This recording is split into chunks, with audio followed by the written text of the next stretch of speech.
Hey guys, welcome to tutorial. Today I'll be showing you how to fix apps not uninstalling problem on your iPhone, and let's dive right in.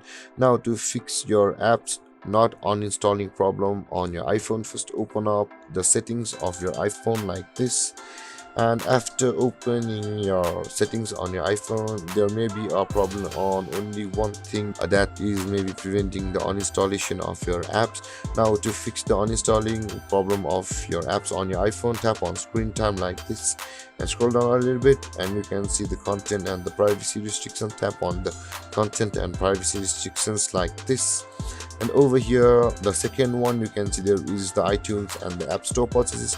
Tap on iTunes and App Store processes like this, and over here you can see there is the deleting apps of eye level over here, which is the second one. Tap on deleting apps, and if your phone's selection of option is currently don't allow, then this might be the problem which is preventing your apps to be uninstalled from your iPhone. Now in order to fix that problem, tap on allow and go back and try to uninstall the apps from your iPhone once more.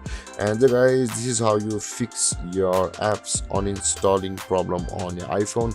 And if you have any confusions or questions regarding the topic, feel free to comment in the comment section below, and don't forget to like, subscribe and hit that bell icon for more videos. Thank you for watching guys. Peace.